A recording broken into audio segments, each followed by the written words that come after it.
Diftor Hesumza. Don't know what it means? It's one of the most famous lines from possibly one of Earth's most famous shows. Live long and prosper, from Star Trek. Star Trek is so firmly entrenched in our lives that Trekkie is defined in our dictionaries. And if you haven't heard of the show, you must be from, well, the Outer Rim. Part of its huge success lies in the depth of its culture construction. In 1966, when the first television series began, nobody on Star Trek spoke anything but English. The focus was all on the Enterprise, the crew, and primarily on the captain and his core officers.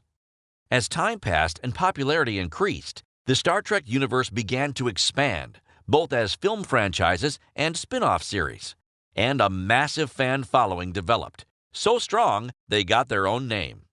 Characterization became more developed, and aliens required territories, history, behavioral traits, and language.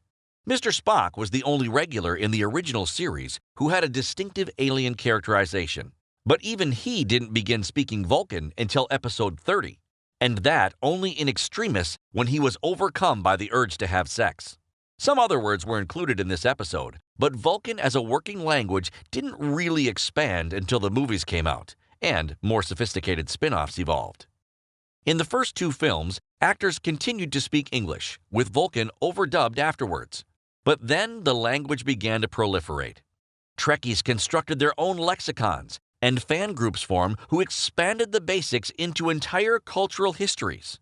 The first few phrases in an alien language were contributed by the actor James Doohan, Scotty, an expert in accents and imitation who also provided the words for the dubbing.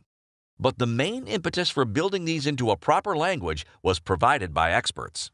American professor of linguistics Mark Okrand was working on closed captioning for the Oscars in 1982 when he met the producer of Star Trek II, who hired him for subsequent films to develop the Klingon language, and later to expand existing basic Vulcan and Romulan.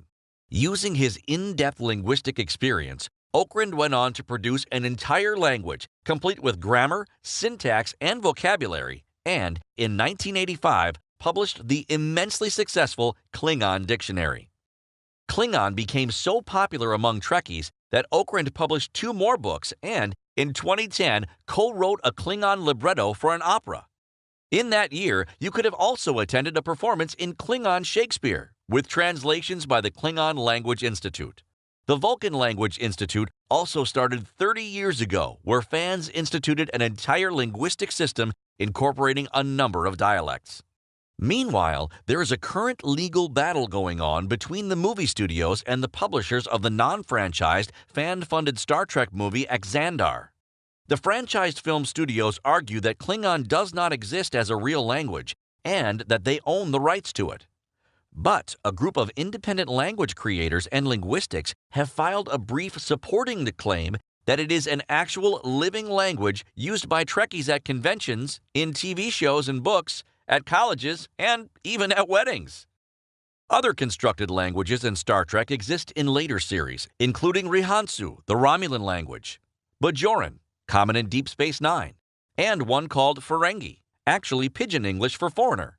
None of them, however, are developed to the level of those original 2 languages. Today, you can learn Klingon with the KLI online, and the language has even been offered at colleges.